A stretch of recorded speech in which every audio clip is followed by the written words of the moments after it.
Bab 2821 Aku sudah menunggumu, setengah. Mata Lu Ye berkedut, tetapi karena dia dikelilingi oleh momentum yang dahsyat, dia bergegas menjauh dari Fu Wei dan Xuan Wuzong. Pada saat ini, sosoknya menghilang tak terkendali, dan tubuhnya diselimuti oleh petir. Orang ini datang dengan cepat dan pergi dengan cepat. Saat berikutnya, dia dengan cepat kembali sadar, karena dia merasakan keberadaan kota Yuanxi. Sebagai penguasa kota Yuanxi, dia telah memurnikan Mutiara Hedao saat dia mengambil alih. Dia selalu memiliki hubungan dekat dengan Mutiara Hedao di kota ini. Saya begitu fokus pada pertempuran dengan Sekte Xuanwu tetapi tidak menyadarinya untuk sementara waktu. Dia sangat bersemangat dan menoleh ke Xuan Wuzong yang linglung sambil tersenyum dingin, habislah kau. Dengan pisau yang ganas, dia menebas dengan keras. Kekuatannya awalnya lebih rendah dari Sekte Xuanwu, tetapi sekarang kota itu sudah dekat. Dia berada dalam jangkauan Mutiara Hedao, yang dapat meningkatkan kekuatannya secara signifikan. Betapa mengerikan pertumbuhan kota tingkat alam semesta. Sekte Xuanwu jelas bukan lawan. Ketika pedang ini ditebas, cahaya pedang itu tajam dan tubuh Lu Ye melonjak. Meskipun Sekte Xuanwu tidak tahu apa yang terjadi, dia tidak berani menganggapnya enteng. Pedang panjang di tangannya menari-nari di depannya, berubah menjadi tirai guntur untuk melindungi dirinya sendiri. Pisau Panshan menebas di atas air terjun guntur. Ekspresi Lu Ye menjadi tercengang. Setelah air terjun guntur, cahaya pedang menusuk bersamanya, seperti ular guntur yang menyebarkan taringnya dan menggigit wajah Lu Ye. Dia buru-buru mundur, tetapi dia tidak bisa menghindarinya sejenak. Melihat pedang itu akan datang, Lu Ye dengan cepat mengaktifkan kekuatan ruang dan memutar ruang di depannya. Wow, teriakan aneh datang dari jauh dan dekat, tetapi Fu Wei memanfaatkan celah antara keterikatan Lu Ye dengan Sekte Xuanwu, menyingkirkan pengaruh pedang Jiuxiao Lei Ze dan membunuhnya lagi. Sama seperti tadi, dia langsung menabrak kelompok pertempuran. Tindakannya tampak sangat sembrono, tetapi bahkan Sekte Xuanwu tidak berani mengabaikan kekuatan kekerasan itu. 10 penguasa kota teratas tidak dapat menahan diri untuk tidak mengerutkan kening, harus menarik pedang dan menikam Fu Wei dengan satu pedang. Petir itu bermekaran lagi. Ketika Fu Wei bertabrakan di depan kedua orang itu, tubuhnya sekali lagi diselimuti oleh kekuatan guntur dan terbang tak terkendali. Adegan ini terlihat sangat familiar, jelas pernah terjadi sekali. Lu Ye menyipitkan matanya sedikit. Situasinya salah. Awalnya, dengan peningkatan Hedaozu kota Yuanxi, kekuatannya seharusnya melonjak. Dengan kekuatan dasarnya saat ini yang lebih dari 8.000 Taoisme, Hedaozu tingkat universal dapat dengan mudah memecahkan Sekte Xuanwu jika dapat memberinya peningkatan beberapa persen dalam kekuatannya. Namun, hal semacam ini tidak terjadi. Hedaozu di kota Yuanxi memang meningkatkan kekuatannya, tetapi peningkatannya sangat kecil, hanya dengan beberapa ratus kekuatan. Lu Ye langsung mengerti keseluruhan ceritanya. Dia dibenci oleh kehendak Xing Yuan dan sulit baginya untuk meminjam kekuatan dari dunia luar. Kekuatan pinjaman semacam ini tidak hanya mencakup tingkat kultivasi Hedao di tingkat yang lebih rendah, tetapi juga termasuk Mutiara Hedao. Sialan, tidak mengherankan untuk memikirkannya lagi. Apakah itu resonansi antara kultivasi Hedao dan dunia luar, atau peningkatan Mutiara Hedao? Itu adalah cara untuk meminjam kekuatan, sehingga kekuatan Tao yang bebas dari luar dapat digunakan untuk keperluan sendiri.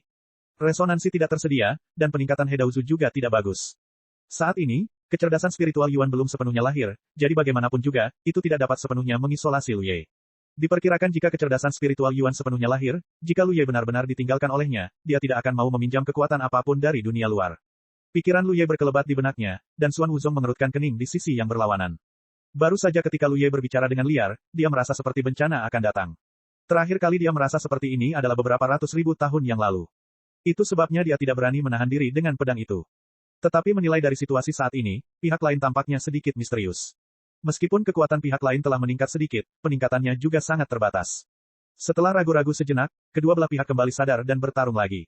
Di kejauhan, Fu Wei akhirnya menstabilkan tubuhnya lagi, menyeringai pada kelompok pertempuran yang ganas, merenung sejenak, mengibaskan tubuhnya dan bergegas pergi. Setelah menderita 2 kekalahan, kali ini dia belajar dari kesalahannya, dan tidak terburu-buru berlari ke dalam kelompok pertempuran, tetapi malah bergegas ke medan perang dan berteriak lagi, "Kakak senior, aku akan membantumu." Xuan Wuzong sangat marah, dan pedang guntur di tangannya tiba-tiba bergetar, dan berubah menjadi cambuk guntur dan menamparkan keras ke arah Fu Wei. Fu Wei membuka mulutnya lebar-lebar, mengutuk dengan marah, mengangkat tangannya dan mengorbankan cangkang kura-kura besar, yang diletakkan di atas kepalanya. Namun, sebelum cambuk guntur mengenai, Lu Ye menyapu dengan satu pisau. Distorsi ruang, pedang itu seterang matahari. Sekte Xuanwu memaksanya mundur. Fu Wei akhirnya memasuki kelompok pertempuran, memegang cangkang kura-kura besar di tangannya, dan menghancurkannya ke arah Xuan Wuzong tanpa mempedulikan situasinya, dengan momentum yang sangat besar. Lu Ye mengambil kesempatan untuk menyambarnya, dan pisau Panshan menusuk dengan ganas, dan cahaya pedang itu seperti bintang di langit, menghadap Sekte Xuanwu di bawah perlindungan. Dengan upaya bersama keduanya, Sekte Xuanwu benar-benar mundur lagi dan lagi. Banyak biksu yang menyaksikan para biksu menarik napas dan menyaksikan medan perang di sini yang mempesona. Apa yang mereka lihat hari ini benar-benar mengejutkan. Pertama, ras manusia dengan kekuatan yang sebanding dengan 10 penguasa kota teratas muncul dari suatu tempat, dan sekarang pria botak lainnya muncul. Dengan upaya bersama kedua orang ini, Sekte Xuanwu mampu bertahan. Jika bukan karena melihatnya dengan mata kepala sendiri, akan sulit untuk mempercayainya. Lu Ye merasakan perasaan yang sangat aneh saat ini. Dia tidak tahu bagaimana dia memiliki pertumbuhan yang begitu besar hanya dalam beberapa tahun. Yuan Shikeng, semua orang adalah orang yang tidak memiliki ambisi untuk meningkatkan dirinya sendiri. Ketika Lu Ye masih di kota, dia tidak pernah melihatnya banyak berlatih. Namun pada kenyataannya, Fu Wei memang memiliki kekuatan yang sebanding dengannya sekarang. Fu Wei seharusnya memperoleh peningkatan di Yuanxi City Hedausu. Bagaimanapun, dia juga salah satu wakil penguasa kota. Namun, ini tidak dapat menjelaskan mengapa Fu Wei memiliki kekuatan seperti itu. Jika fondasinya sendiri tidak cukup kuat, peningkatan apapun tidak ada artinya. Lu Ye merasa bahwa yang aneh bukanlah perubahan kekuatan Fu Wei, tetapi kerjasamanya. Ngomong-ngomong, ini adalah pertama kalinya mereka berdua bekerja sama untuk melawan musuh, dan mereka melawan kekuatan teratas di dunia batin seperti Sekte Xuanwu. Namun dalam hal kerjasama, tidak ada keanehan sama sekali. Sebaliknya, ada rasa kelancaran dan kebebasan. Ketika pertempuran berakhir, mereka berdua tidak perlu berkomunikasi secara verbal atau bahkan kontak mata. Serangan dan pertahanan selalu dapat terhubung dengan sempurna tanpa cacat apapun. Tidak berlebihan untuk mengatakan bahwa Fu Wei adalah klon Lu Ye, dan itu bahkan lebih baik daripada klon itu. Karena melawan orang kuat seperti Sekte Xuanwu, Lu Ye tidak berani mengumpulkan klon pohon bakat, dan gangguan apapun akan berakibat fatal. Mundurnya Sekte Xuanwu seperti bendungan yang jebol, dan itu tidak terkendali. Dia menjadi lebih kesal dan menjadi lebih tidak sabar. Apakah Bakyu dapat berhasil dibunuh dalam pertempuran hari ini tergantung pada penampilannya. Hong Tu, Zhong Shenliang dan Gu Mingyue sama sekali tidak dapat mengandalkan mereka. Mereka semua adalah orang kuat dengan kekuatan yang sama untuk menahan mereka. Mereka berempat telah menyimpulkan situasi saat ini sebelum mereka mengambil tindakan. Alasan mengapa Sekte Xuanwu mengambil tindakan terutama karena kekuatan membunuh terkuat di antara keempatnya. Semuanya berjalan dengan baik, dan dia bisa langsung menyerang Yi Fucheng, tetapi sekarang dua orang yang muncul menghalangi jalannya. Cukup, teriak Xuan Wuzong dengan keras, dan pedang Lei Ze tiba-tiba bergetar, dan berubah menjadi sinar guntur dan menyerang Fu Wei dengan ganas. Setelah pertempuran sengit, dia secara alami tahu siapa di antara dua musuh di depannya yang lebih baik untuk dihadapi. Dari segi kekuatan saja, Lu Ye dan Fu Wei hampir sama, tetapi kekuatan adalah kekuatan, dan apakah mereka dapat digunakan dapat dikerahkan hanyalah masalah apakah mereka dapat dikerahkan. Belum lagi Fu Wei tidak memiliki harta, tetapi pengalaman Fu Wei tumbuh di sepanjang jalan jauh lebih tidak berwarna daripada Lu Ye. Sebelum Hedao, dia telah berada di tanah leluhur Bu, hanya mengikuti ramalan leluhur ke posisi yang mapan pada waktu tertentu. Setelah itu, meskipun dia dan Lu Ye dan Jin Rukun, pengalamannya dalam bertarung sebenarnya sangat dangkal. Hal ini dapat dilihat dari berbagai tanggapan Fu Wei selama pertempuran tadi. Jika Lu Ye tidak memeriksa barang yang hilang kapan saja, kerjasama antara keduanya tidak akan begitu sempurna. Sekte Xuanwu memiliki kepercayaan diri. Jika Lu Ye tidak menahannya dan hanya bergantung pada Fu Wei, dia tidak akan dapat menyelesaikan masalah dengan solusi dengan secangkir teh.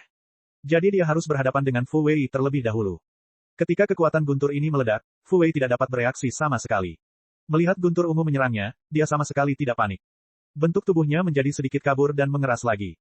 Mata Sekte Xuanwu menyusut, karena pada saat ini, Lu Ye dan Fu Wei benar-benar bertukar posisi. Aku sudah lama menunggumu. Saat Lu Ye berbicara, pedang panjang di tangannya bergetar, dan cahaya cermin melintas di bilah hitam itu. Lu Ye secara alami memikirkan Sekte Xuanwu karena dia akan menyerang Fu Wei, karena dia juga akan membuat pilihan ini ketika dia berada di posisi Sekte Xuanwu. Meskipun Fu Wei kurang berpengalaman dalam bertarung, tetapi kekuatannya ada di sana, jadi jika Sekte Xuanwu ingin menyelesaikannya, ia harus menggunakan cara meletakkan dasar kotak. Ketika perang baru saja berakhir, Lu Ye telah meninggalkan bekas di tubuh Fu Wei. Dengan bekas inilah mereka berdua dapat bergerak dan berganti posisi. Ketika Sekte Xuanwu tiba-tiba memulai serangan, itu juga merupakan kesempatan bagi Lu Ye untuk menunggu dalam waktu yang lama. Pada saat ini, gambaran itu terungkap. Cahaya cermin pada bilah pedang tiba-tiba menyebar dan berubah menjadi cermin dan melintas di depan Lu Ye. Xuan Wuzong tidak dapat menahan diri untuk tidak mengecilkan matanya, dan entah mengapa merasa bahwa cermin itu tampak familiar, seolah-olah dia pernah melihatnya di suatu tempat. Sebelum dia dapat mengetahuinya, guntur yang diubah oleh pedang Lei Ze menghantam cermin itu. Saat cermin itu pecah, Lu Ye mengerang dan sudut mulutnya berdarah. Guntur ungu itu berbalik dan bergegas menuju Sekte Xuanwu. Cermin langit, teriak Xuan Wuzong, dan akhirnya tahu mengapa cermin itu tampak familiar. Bukankah ini cermin langit Blood Jue? Orang ini Sueju memandang rendah harta karun ini dengan sangat serius karena dia hanya memiliki satu dan tidak akan menunjukkannya kepada orang lain dengan mudah. Dia tiba-tiba teringat bahwa Sueju mengejar Lu Ye di awal, dan kemudian keduanya menghilang bersama. Lu Ye telah kembali sekarang, bagaimana dengan darah? Tidak akan. Kalau tidak, bagaimana mungkin cermin langit ini jatuh ke tangan Lu Ye? Tiba-tiba, banyak pikiran muncul di benak Sekte Xuanwu. Dia tidak punya waktu untuk memikirkannya, jadi dia hanya bisa bergegas untuk mendesak kekuatannya untuk melindungi seluruh tubuhnya. Bab 2822 Permintaan Bakyu.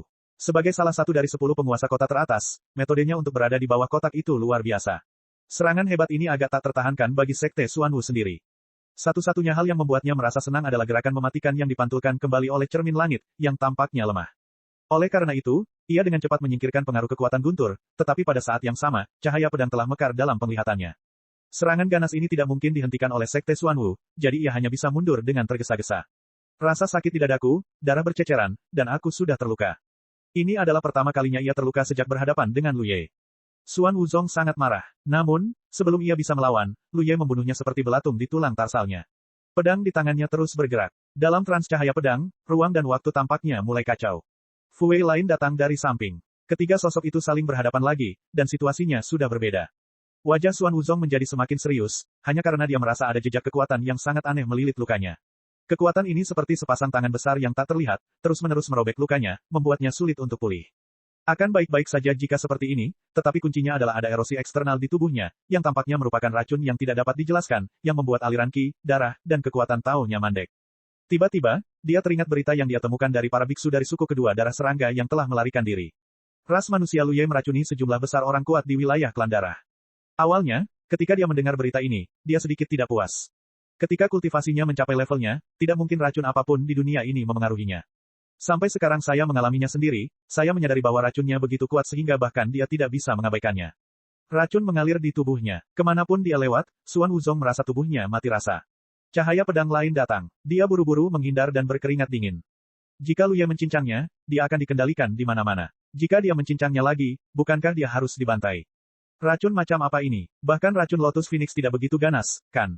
Tidak bisa melawan lagi. Dengan kondisinya saat ini, Lu Ye hanya bisa menjeratnya, belum lagi beberapa Fu Wei yang tidak sekuat Lu Ye.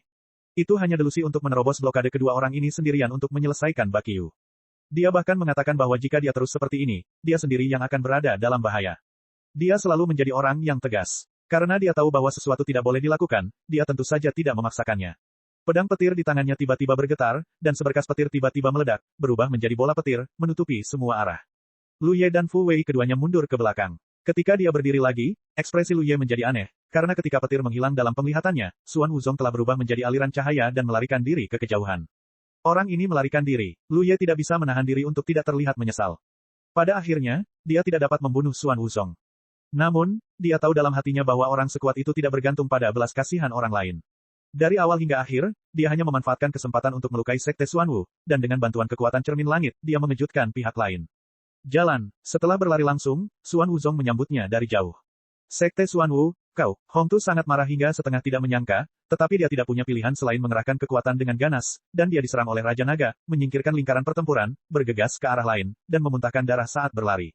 Hal yang sama berlaku untuk Gu Mingyue, yang menghadapi Feng Su. Dia bahkan melarikan diri dari medan perang lebih awal dari Hongtu. Tubuhnya terpelintir dan berubah seperti sungai, dan dia tidak bisa berubah bentuk. Dia jelas tidak terluka. Namun, Feng Su tidak melepaskannya seperti Raja Naga, tetapi mengejarnya untuk membunuhnya, seolah-olah dia ingin membunuhnya. Tombak Dewa Sekte juga telah berubah menjadi bayangan hitam dan menghilang dari tempat asalnya. Xiao Qianchen menyipitkan matanya dan melihat ke satu arah, memutar jari-jarinya dengan ringan, dan wajahnya siap untuk bergerak, tetapi dia masih tidak bergerak. Pertempuran yang mengejutkan berakhir dengan cara ini, yang membuat banyak biksu yang menonton tercengang. Setelah hari ini, nama Lu Ye dan Fu Wei pasti akan bergema di seluruh dunia batin. Selama puluhan ribu tahun, hanya mereka berdua yang dapat menghadapi 10 penguasa kota secara langsung. Meskipun mereka bekerja sama, Lu Ye telah bertarung melawan Sekte Xuanwu sendirian untuk waktu yang lama sebelum Fu Wei bergegas ke medan perang. Bakat seperti itu sudah cukup untuk menarik perhatian dunia. Di medan perang, tatapan Agung Long Zun perlahan menyapu dunia. Para biksu di sekitar segera mengerti dan bubar. Master Naga tiba-tiba menggerakkan ekspresinya dan menoleh untuk melihat ke arah kota Yifu. Bakyu sedang melihat ke sini, dan seberkas pikiran ilahi berkumpul dan menyebar tanpa jejak. Saya tidak tahu apa yang dikatakan Bakyu kepadanya, tetapi ekspresi penguasa naga berubah beberapa kali dalam waktu singkat. Namun, dari sini, dia memastikan satu hal, yaitu Bakyu tidak sepenuhnya terkikis.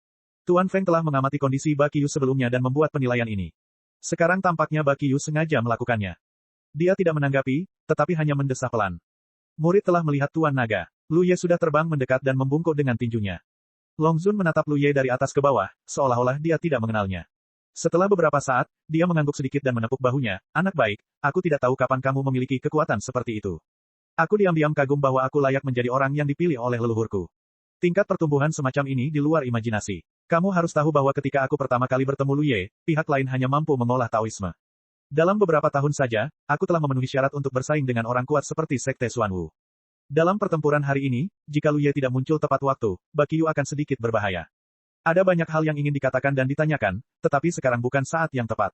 Long Zun ragu-ragu sejenak dan akhirnya berkata, Bakyu punya sesuatu untuk dikatakan kepadamu, kamu bisa pergi ke sana. Kalau begitu kamu pergi dulu. Lu Ye menjawab, berbalik dan terbang menuju kota Yifu. Dia bingung. Bukankah itu berarti Bakyu dan Dragon Lord tidak menghalangi satu sama lain? Kali ini, Dragon Lord datang untuk membantu. Mungkin karena wajah Feng Lord, mengapa dia masih berbicara untuk Bakyu sekarang? Lu Ye, Long Zun tiba-tiba berteriak lagi. Lu Ye berhenti dan melihat ke belakang. Long Zun berkata dengan santai, terkadang, pembebasan adalah tujuan terbaik. Lu Ye bertanya-tanya, pergilah. Dragon Lord melambaikan tangannya dan berbalik untuk melihat ke arah di mana Feng Zhu mengejar Gu Mingyue, dengan ekspresi yang rumit. Lu Ye seharusnya tidak perlu terlalu khawatir tentang hal itu. Satu-satunya masalah sekarang adalah Tuan Feng. Dia tidak menyangka bahwa Bakyu, yang tidak pernah berurusan dengannya, akan membantunya, tetapi dia tidak bisa menolak, yang benar-benar membuatnya merasa malu. Kalau begitu, maka bulan yang sepi. Aku hanya bisa mengorbankanmu. Tuan Naga menggerakkan tubuhnya dan mengejar ke arah itu.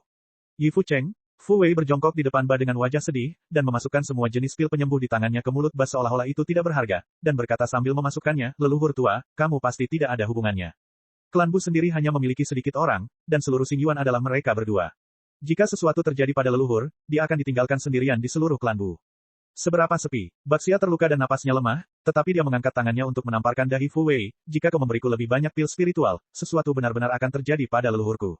Fu Wei tertegun, mengulurkan tangan dan menariknya ke dalam mulut Baxia, dan menariknya keluar dengan keras, kalau begitu cepat ludahkan. Baxia bingung, dasar bajingan, mengapa klan Bu melakukan hal seperti itu? Dia mengangkat tangannya dan mencoba memukulnya, tetapi dia tetap membelainya dengan ekspresi gembira di wajahnya, aku punya seseorang di klan buku. Fu Wei tersenyum dan berkata, leluhur tua, apa yang kamu katakan itu tidak beruntung. Tarik kembali dengan cepat, aku masih muda. Baxia langsung geli dan menangis, kamu lebih kuat dari leluhur sekarang, dan sudah waktunya untuk tumbuh dewasa. Di depan tahta, Lu Ye melintas dan menyambar tinjunya, senior, apa kabar? Bakyu masih beraroma seperti itu, dan dia mendengar ini dan berkata, ini sangat buruk. Aku ingin tahu apakah aku punya bantuan untukmu. Lu Ye menjawab. Bakyu berkata, memang ada satu, tetapi jangan khawatir, aku akan memanggilmu ke sini untuk memberitahumu sesuatu.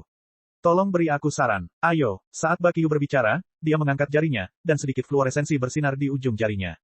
Lu Ye melangkah maju dan berdiri di depannya. Bakyu menunjukkannya dan mencetaknya di dahi Lu Ye. Ketika fluoresensi menghilang, pikiran Lu Ye memiliki beberapa informasi lagi. Ada berbagai macam hal di dunia sumber, serta larangan yang tidak dapat dijelaskan dan kebenaran bahwa itu akan sepenuhnya terkikis setelah menjadi orang suci. Informasi ini sangat berharga bagi siapapun, tetapi Bakyu tidak tahu bahwa Lu Ye memiliki wawasan yang lebih jelas tentang kebenaran ini daripada dia, dan itu lebih komprehensif. Kamu sepertinya tidak terkejut. Bakyu menatap mata Lu Ye dengan serius. Sebenarnya, ketika seniorku dipromosikan, aku berada di alam sumber. Berkat serangan seniorku, aku menerobos penghalang alam sumber, sehingga murid-muridku dapat kembali dari alam sumber. Lu Ye menjawab dengan jujur. Oh, Bakyu tiba-tiba merasa tercerahkan, kamu pernah berada di alam sumber sebelumnya. Katakan padaku seperti apa. Ketika dia sedang naik pangkat dan menerobos, meskipun dia telah mengintip ke sudut alam sumber, dia tidak melihatnya dengan serius. Pada saat ini, dia mendengar bahwa Lu Ye benar-benar kembali dari alam sumber, jadi dia secara alami penasaran. Nama alam sumber dapat diketahui, dan Bakyu secara alami mendengarnya. Lu Ye segera berbicara singkat tentang berbagai hal di dunia sumber, serta para semi-santo dan santo sejati itu. Bakyu mendengarkan dengan diam tanpa banyak reaksi. Sampai Lu Ye selesai berbicara, dia berbicara, jadi, aku pernah menyelamatkanmu sekali. Kalau begitu aku ingin kamu membantu, kamu tidak bisa menolak. Lu Ye berkata dengan serius, senior, aku telah memberikan instruksi, tapi aku tidak akan pernah menolaknya. Baiklah, saat Bakyu selesai berbicara, cahaya pedang tiba-tiba meledak. Cahaya pedang itu ganas dan menyilaukan, menebas lurus ke arah Lu Ye. Dengan jarak sedekat itu dan Lu Ye sama sekali tidak siap menghadapi Bakyu, dapat dikatakan bahwa dia terkejut. Lu Ye terpotong dan darah berceceran. Setelah berdiri dengan tergesa-gesa, Lu Ye merasakan sakit di sekujur tubuhnya. Dari tulang belikatnya hingga perut bagian bawahnya, luka besar tergulung, dan organ dalamnya hampir terlihat jelas. Dia tampak terkejut, senior. Bab 2823 bertarunglah denganku. Senior, di kota Yifu, Lu Ye, berlumuran darah, menatap tubuh kekar yang perlahan berdiri dari singgahsana dengan kaget. Jika seseorang mengatakan kepadanya bahwa Bakyu akan menyerangnya sebelum ini, dia pasti tidak akan mempercayainya. Meskipun dia tidak banyak berhubungan dengan pria terkuat di dunia batin ini, Bakyu selalu jujur dan sangat mendukung serta peduli padanya dan Liao. Inilah sebabnya Lu Ye akan datang untuk mendukungnya tanpa ragu-ragu ketika dia mengetahui bahwa ada yang salah dengannya. Namun, baru saja, Bakyu benar-benar menyerangnya, dan dia adalah serangan diam-diam. Tidak jauh dari sana, Fu Wei tiba-tiba berdiri dan hendak menyerbu ke arah Lu Ye, tetapi satu pergelangan tangannya dicengkeram oleh Baxia. Fu Wei menoleh dan menatap leluhurnya. Dia menggelengkan kepalanya perlahan dengan ekspresi serius, jangan pergi. Leluhur tua, aku ingin membantu. Fu Wei berkata dengan suara yang dalam. Dia dan Lu Ye adalah satu dalam kehormatan dan aib, dan baru saja bertarung dengan Xuan Wuzong. Sekarang menghadapi Bakyu, dia harus maju dan mundur bersama. Namun, Begitu dia selesai berbicara, dia tiba-tiba teringat bahwa Bakiyu bukanlah Xuan Wuzong, dan hubungannya dengan leluhurnya sama dengan hubungannya dengan Lu Ye. Jadi, jika dia pergi ke medan perang untuk membantu, leluhurnya pasti tidak akan tinggal diam, dan itu akan menjadi situasi 2 lawan 2 saat itu. Jika itu benar, maka orang yang ingin dia lawan adalah leluhurnya sendiri. Ini adalah sesuatu yang tidak akan pernah ingin dihadapi Wei Wei. Matanya bergetar, bagaimana ini bisa terjadi? Baxia berkata dengan sungguh-sungguh, kamu seharusnya memata-matai takdirmu sendiri. Fu Wei tiba-tiba teringat bahwa ketika dia bertemu Lu Ye beberapa saat, Lu Ye memintanya untuk menghitung pertempuran. Dia sepertinya telah melihat adegan pertempuran hidup dan mati Lu Ye dan Bakiyu. Saat itu, dia merasa sangat luar biasa. Karena Bakiyu telah terkenal selama bertahun-tahun, tahta orang paling kuat di dunia tidak tergoyahkan. Bahkan orang kuat lainnya yang merupakan 10 penguasa kota teratas tidak mau memulai pertempuran dengan Bakiyu.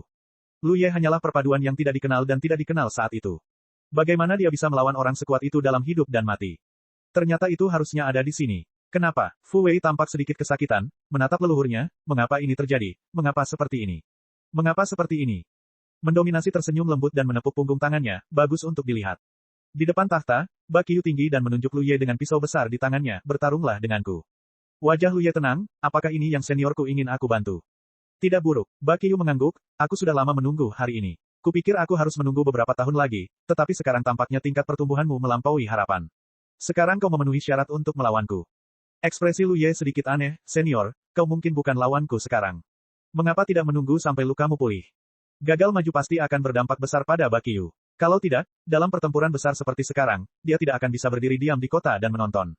Dia sendiri yang akan berperang, daripada keluar untuk menghadapi musuh. Dengan kata lain, Bakiyu jelas bukan lawan Sekte Xuan Wu. Karena Lu Ye bisa terjerat dengan Sekte Xuan Wu, Bakiyu tentu tidak mungkin menjadi lawannya. Ketika Bakiyu mendengar ini, dia menyeringai, kau takut kau lupa, kemampuan apa yang dimiliki pisau ini. Sebelum dia selesai berbicara, ekspresi Bakiyu menjadi terkejut, karena jelas bagi mata telanjang bahwa luka ganas di tubuh Lu Ye pulih dengan cepat. Tentu saja, Lu Ye tidak melupakan kekuatan bilah pedang raksasa di tangan Bakiyu. Sebagai seorang prajurit, kekuatan Fang akan terus-menerus merobek luka, tetapi kekuatan Sao adalah segel. Jika Anda terluka oleh Sang, kekuatan penyegel akan menyerang tubuh Anda dan menyegel kekuatan musuh. Semua orang kuat di dunia batin tahu bahwa mereka tidak boleh terluka oleh Bakiyu, jika tidak, semakin mereka memukul diri mereka sendiri, semakin lemah mereka. Luka Bakiyu menyelinap ke Lu Ye, yang mengerikan dan menakutkan. Kekuatan penyegelan tingkat itu cukup untuk menyegel Lu Ye sebanyak 30%. Orang paling kuat di dunia batin memang sangat lemah saat ini, tetapi jika Lu Ye disegel dengan 30% kekuatannya, keduanya akan menjadi setengah lusin. Tetapi yang tidak dia duga adalah bahwa Lu Ye tidak tahu metode apa yang dia gunakan untuk menghilangkan kekuatan kesedihan dari lukanya dengan begitu cepat. Justru karena inilah luka yang mengerikan itu akan pulih dengan cepat, jika tidak, kekuatan kesedihan akan bertahan, dan lukanya tidak akan dapat pulih. Sejak Lu Ye Rongdao, dia bisa menggunakan kekuatan pohon bakat untuk membakar kekuatan Sang secara perlahan. Belum lagi tingkat kultivasi Tao, pohon bakat juga telah dipromosikan menjadi harta karun, dan kekuatan kehancuran yang berapi-api jauh lebih kuat dari sebelumnya. Meskipun kekuatan sekte itu aneh dan sulit, jika itu adalah 10 penguasa kota lainnya, mereka harus menghabiskan waktu dan energi untuk perlahan-lahan mengusir mereka. Namun bagi Lu Ye, membakarnya sampai mati itu mudah. Keterkejutan di wajahnya hanya sesaat, dan Bakiyu tersenyum, oke. Lu Ye mengangkat tangannya, senior, aku akan menunggu sampai lukamu pulih. Masa depan masih panjang, jadi jangan khawatir tentang waktu ini. Meskipun diserang diam-diam oleh Bakiyu, Lu Ye tidak berpikir dia benar-benar ingin membunuhnya, karena ketika Bakiyu menghentikan serangan itu tadi, dia tidak berniat membunuh. Senior manusia ini hanya ingin menyegel kekuatannya dan menciptakan lingkungan pertarungan yang adil. Lu Ye tidak tahu mengapa dia harus melakukan ini, tetapi sekarang jelas bukan saat yang tepat. Sudah terlambat, mata Bakiyu terbuka dan tertutup, dengan cahaya keemasan yang bebas, seolah-olah 2 matahari dijejalkan ke dalam matanya. Pada saat yang sama, lapisan api darah tiba-tiba terbakar di permukaan tubuhnya, dan api darah melonjak setinggi puluhan kaki, hampir menutupi seluruh kota Yifu. Dalam api darah, sosok Bakiyu tampak lebih tinggi dan lebih kuat, dan auranya meningkat dengan cepat, membuat orang sulit untuk melihat langsung. Mata Lu Ye bergetar, dan tenggorokannya kering, senior, mengapa ini? Dia tidak menyangka bahwa Bakiyu sedang membakar asal-usul hidupnya. Ketika kata-kata itu selesai, Bakiyu bergegas mendekat dengan pisau dan menebasnya dengan pisau yang berat. Lu Ye dengan cepat mengangkat pisaunya untuk menangkisnya, dan tanah berguncang, dan kota itu bergetar. Lu Ye terkena kekuatan yang dahsyat, dan tubuhnya melayang ke kedalaman kehampaan.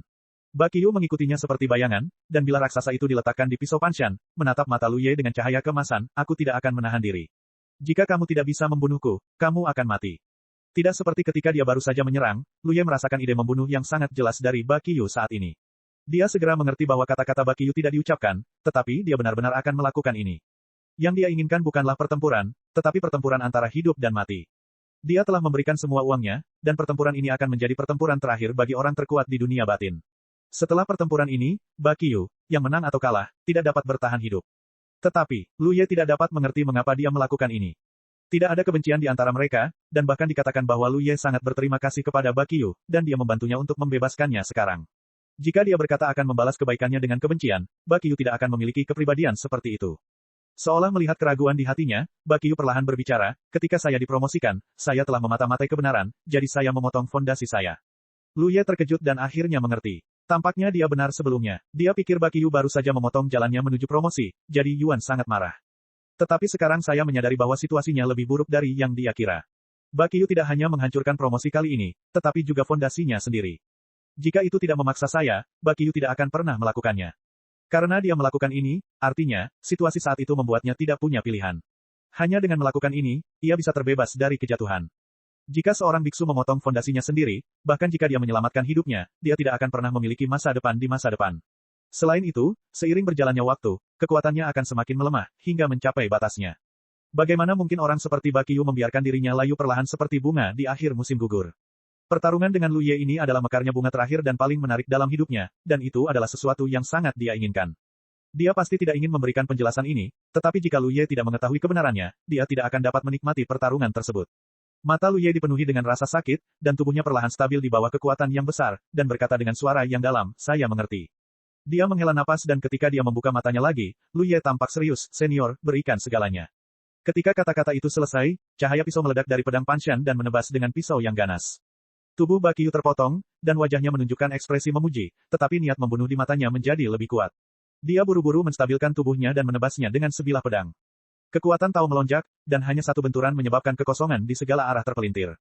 Keduanya ditinggalkan oleh kehendak Xing Yuan. Meskipun kota Hedao berada di dekatnya, tidak peduli siapapun itu, sulit bagi siapapun untuk menggunakan kekuatan amplifikasi Mutiara Hedao. Lu Ye sendiri memiliki fondasi yang kuat, dan setelah membakar sumber kehidupannya sendiri, Bakyu juga mendapatkan kembali sebagian dari gaya puncaknya. Oleh karena itu, pertempuran ini merupakan adegan yang seimbang sejak awal. Di kota Yifu, kakek nenek dan cucu Bakyu dan Basya berdiri di tepi kota yang bobrok, menyaksikan pertempuran yang mengejutkan dari jauh, yang keduanya tampak rumit. Jika Anda tidak menyebutkan kekuatan mengerikan dari kedua orang itu, bicarakan saja tentang cara pertempuran, itu sederhana dan kasar dan tanpa kemewahan. Kedua sosok itu terus bertabrakan dan terpisah, seperti dua gelombang besar di laut yang mengalir deras tanpa henti, setiap pukulan penuh dengan semua kekuatannya, dan setiap pukulan tidak tertahan. Itu hanya tergantung pada siapa yang tidak bisa bertahan lebih dulu. Darah berceceran. Dalam konfrontasi yang begitu keras, baik Lu Ye maupun Bakyu tidak bisa melindungi tubuhnya. Hanya dalam waktu singkat, keduanya memiliki banyak luka di tubuh mereka. Perbedaannya adalah luka Bakyu sulit untuk pulih karena kekuatan taringnya masih ada. Di sisi lain, Lu Ye dapat pulih dengan cepat dari luka-luka di tubuhnya. Sejuta mil jauhnya dari medan perang di sini, aliran air mengalir deras ke kiri dan kanan di kehampaan, tetapi ruang di segala arah terus-menerus berputar dan berputar, membuatnya sulit untuk melarikan diri. Air yang mengalir adalah bulan yang sepi. Tuan Feng mengejarnya sepanjang jalan dan hampir menyerah. Bagaimanapun, semua orang adalah 10 penguasa kota teratas. Bahkan jika Tuan Feng lebih kuat darinya, akan sulit untuk membunuhnya. Tanpa diduga, Tuan Naga tiba-tiba datang, yang membuat Tuan Feng melihat harapan dan serangan menjadi semakin ganas. Namun, pada saat ini, Tuan Feng tiba-tiba mengerutkan kening, Yang Fengxian, apa yang kamu lakukan? Kita sudah saling kenal selama bertahun-tahun yang tak terhitung jumlahnya. Jika ada orang di dunia ini yang paling mengenal Tuan Naga, maka itu bukanlah Tuan Phoenix. Berbicara secara logis, jika mereka bergabung, bahkan jika mereka tidak dapat mengalahkan Gu Mingyue saat ini, itu akan cukup untuk menyakitinya dengan parah. Namun, pada saat kritis apapun, akan ada beberapa masalah dengan kerja sama Tuan Naga, yang memberi Gu Mingyue kesempatan untuk bernapas. Bab 2825 tidak ada lagi kota suami di dunia. Kakak Ye, sebuah suara lembut terdengar. Lu Ye mendongak dan melihat beberapa sosok di depannya. Itu adalah Tao yang telah digandeng oleh semua orang di kota Yuanxi. Sebelumnya, Yudi dan yang lainnya bersembunyi di kota, mengawasi semuanya dari jauh, dan menyaksikan Lu Ye membunuh Bakyu dengan matanya sendiri, dan hati mereka terkejut. Meskipun saya tidak tahu alasannya, saya dapat merasakan kesedihan di hati Lu Ye, jadi saya tidak pernah datang untuk mengganggu saya. Sampai sekarang, kakak senior, Su Yan dan Zhu Yin berbicara bersamaan. Huan Xing tidak mengatakan apa-apa, tetapi hanya menatap Fu Wei, yang matanya bengkak, mengerutkan kening, berjalan maju, dan menepuk bahunya dengan lembut, seolah-olah dia ingin menghiburnya, tetapi dia tidak tahu bagaimana berbicara. Fu Wei, yang suasana hatinya sudah membaik, menangis lagi, dan bahkan memeluk betis Huan Xing, seolah-olah orang yang tenggelam sedang memegang sedotan penyelamat hidup. Tubuh Huan Xing menegang dan dia hampir menendangnya. Tetapi ketika dia berpikir bahwa Fu Wei telah kehilangan kerabat dekatnya, dia tidak dapat menahan kesedihannya. Akhirnya, dia menghela napas, menahannya, dan membelai tangan gioknya yang ramping di kepala botaknya yang berkilau. Fu Wei menangis lebih keras, dan bahunya bergetar hebat. Mata Lu Ye berkedut. Tunggu. Dia memberi perintah, berbalik dan datang ke singgasana, melihat mutiara yang cemerlang di pegangan tangan kiri. Mutiara Hedao tingkat Yu, satu-satunya 10 di dunia batin, telah menciptakan reputasi 10 kota Hedao di dunia batin. Setelah kota peminum darah hancur, hanya 9 yang tersisa. Sekarang Bakyu telah tewas dalam pertempuran, mutiara Tao tingkat Yu ini milik Lu Ye. Melihat mutiara yang cemerlang ini, Lu Ye memiliki ekspresi yang rumit.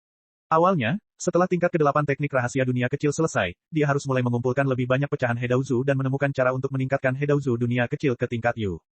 Tetapi ini jelas merupakan tugas yang sangat sulit, karena rentang dari alam semesta ke alam semesta pasti merupakan proyek besar yang tak terbayangkan.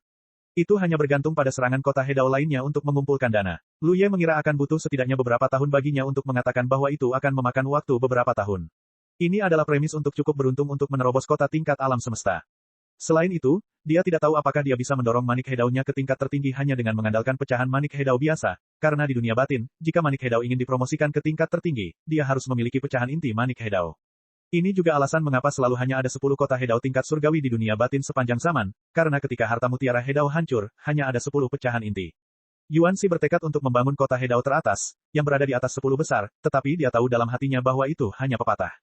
Batas yang dapat dicapainya adalah membangun kota Yuan Shi ke tingkat semesta, yang mustahil bahkan pada tingkat tertinggi, apalagi di atas 10 besar.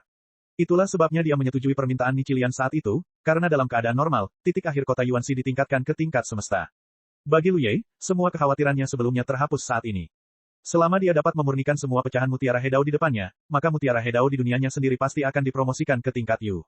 Setelah beberapa napas hening, dia meninjunya. Mutiara yang cemerlang itu pecah, dan potongan-potongan yang tak terhitung jumlahnya terbang.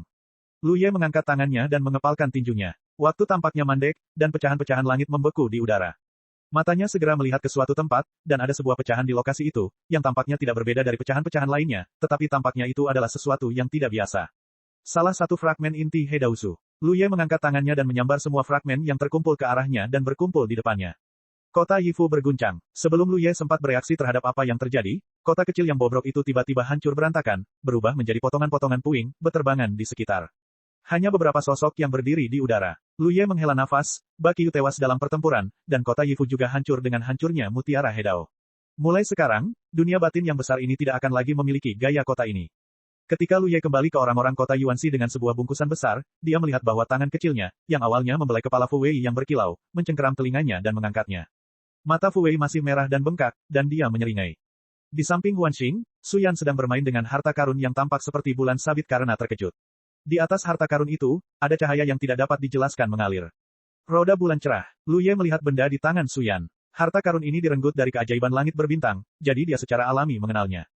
Kemudian dia menyerahkannya kepada Su Yun, dan Su Yun membawanya kembali ke sarang Feng dan menyerahkannya kepada Su Yan, yang juga merupakan salah satu fondasi promosi Su Yan ke Hedao.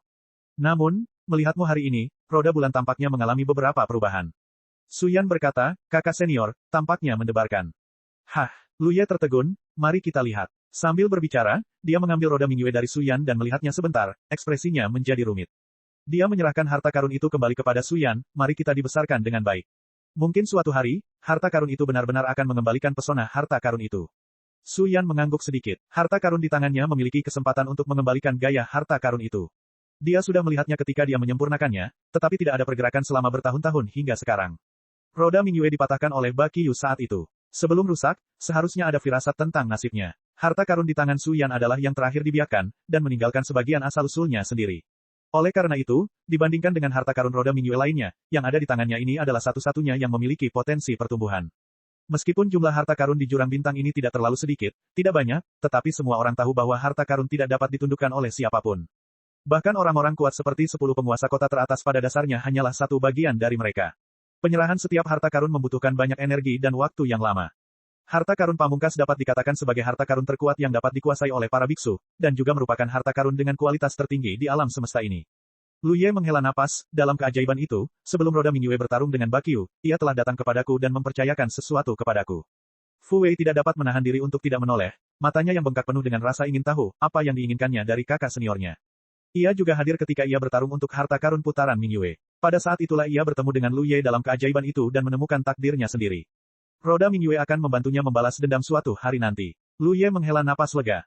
Pada saat itu, ia merasa bahwa Mingyue Lun sedikit aneh, karena ia tidak kuat pada saat itu, dan Bakyu adalah orang terkuat di dunia batin. Tidak mungkin baginya untuk membantunya membalas dendam. Mundur selangkah, Bahkan jika Lu Ye benar-benar memiliki kekuatan seperti itu, bagaimana ia bisa melawan Bakyu tanpa alasan? Setidaknya itulah yang dipikirkannya saat itu. Lu Ye tidak menyetujui permintaan hari itu, tetapi Ming Yuelun yakin bahwa dia akan melakukannya. Tetapi saya tidak menyangka bahwa roda Ming Yue benar-benar akan menjadi kenyataan. Pertempuran hari ini mengkonfirmasi permintaannya hari itu. Itu menyembunyikan jejak spiritualitasnya dan banyak asal-usul dalam harta karun terakhir dari Genus, dan tetap tersembunyi. Tidak sampai Bakyu tewas dalam pertempuran dan kota Yifu hancur, dan akhirnya pulih. Jika tidak, harta karun tidak akan menyampaikan suasana hati yang menyenangkan. Jika harta karun itu adalah makhluk hidup, maka harta karun itu pada dasarnya adalah benda mati. Lu Ye diam-diam berseru bahwa roda Ming Yue harus memiliki beberapa kemampuan untuk merenungkan masa depan, jika tidak, itu tidak akan datang kepadanya sendirian dan membuat permintaan seperti itu. Namun, meskipun meninggalkan spiritualitas dan asal-usul pada harta karun terakhir, tidaklah mudah bagi Su Yan untuk mengembalikan gaya roda bulan terang di tangannya. Bagaimanapun, itu hanya kemungkinan kecil, ini seharusnya menjadi keengganan terakhir roda Ming Yue. Mari kita bicarakan tentang itu saat kau kembali ke kota. Lu Ye menyapa dan terbang menuju kota sambil membawa bungkusan besar itu. Setelah beberapa saat, aula utama pertemuan berkumpul di kota. Fan Wu dan yang lainnya semua memandang Lu Ye dengan hormat. Mereka juga menyaksikan dari jauh dalam pertempuran hari ini. Penguasa kota mereka dengan kuat membunuh orang terkuat di dunia batin. Mulai sekarang, apakah Lu Ye akan menjadi nomor satu di dunia batin? Ini membuat mereka semua bangga. Aula itu sunyi, hanya Lu Ye, yang duduk tegak di atas, mengetuk sandaran tangan kursi dengan jari-jarinya ke bawah, seolah-olah sedang memikirkan sesuatu. Butuh waktu lama sebelum Lu Ye berkata, aku ingin mundur dari jabatan penguasa kota. Semua orang menantikan apa yang dikatakan Lu Ye dan terkejut ketika mereka mendengar ini. Yudi tampak bingung, kakak Ye, mengapa begini? Kau harus tahu bahwa Lu Ye baru saja mengambil alih jabatan sebagai penguasa kota, dan dia pergi setelah mengambil alih jabatan sebagai penguasa kota, dan dia baru kembali hari ini. Namun, aku tidak ingin hal pertama yang kulakukan setelah kembali adalah mengundurkan diri sebagai penguasa kota. Karena penguasa kota ini tidak memiliki bantuan untukku. Lu Ye berkata perlahan, entah mengapa, aku ditinggalkan oleh keinginan itu dan bahkan membenciku, jadi aku tidak dapat menggunakan bentuk kekuatan eksternal apapun, termasuk peningkatan Hedauzu. Jika kau tidak dapat mengandalkan kekuatan amplifikasi mutiara Hedao, tidak ada perbedaan antara menjadi penguasa kota atau tidak. Dengan latar belakang Lu Ye saat ini, kau tidak peduli dengan peningkatan beberapa ratus cara kekuatan itu. Jadi setelah memikirkannya, tidak apa-apa jika penguasa kota tidak melakukannya. Tetapi, kakak, jika kau tidak menjadi penguasa kota, siapa yang dapat mengambil alih? Zuyin berkata, tidak ada seorang pun yang dapat menjadi penguasa kota tingkat alam semesta. Tanpa fondasi yang cukup, ia tidak akan mampu menahan peningkatan tingkat itu. Saat ini, beberapa orang di kota itu selaras dengan Taoisme, Zuyin dan Su Yan sudah berada di tengah, tetapi mereka masih kekurangan fondasi dan sulit untuk mengambil tanggung jawab besar. Lu Ye mengalihkan pandangannya ke samping. Ekspresi Fu Wei sedikit kaku. Ketika Lu Ye berkata bahwa ia akan mengundurkan diri sebagai penguasa kota, ia tahu apa artinya. Di hadapan semua orang, Fu Wei tertawa datar. Huan Xing tiba-tiba berbicara, sebelum kau sempat bertanya, apa yang terjadi dengan kekuatanmu? Zuyin dan Su Yan sama-sama penasaran. Saya tidak pernah melihat bagaimana Fu Wei berlatih. Semua orang mengira bahwa dia baru saja mulai memerintah dengan Tao. Namun, sampai dia keluar dari kota Yuanxi untuk membantu Lu Ye sebelumnya, semua orang tiba-tiba menyadari bahwa orang yang tidak melakukan apa-apa di kota ini telah tumbuh hingga orang-orang mengaguminya. Fu Wei hanya bisa mengatakan dengan singkat apa yang baru saja dia katakan kepada Lu Ye. Yudi dan yang lainnya sangat ingin mendengarnya. Perasaan terus menjadi lebih kuat tanpa berlatih ini benar-benar membuat orang lain iri. Jadi, fondasimu saat ini cukup untuk mengambil alih sebagai penguasa kota ini. Tanya Yudi. Cek. Rakan-rakan kultivator sekalian, sebelum retret, sila terus berkultivasi untuk jurus subscribe, like, share dan komentar agar sekte novel Sadim terus berkembang pesat.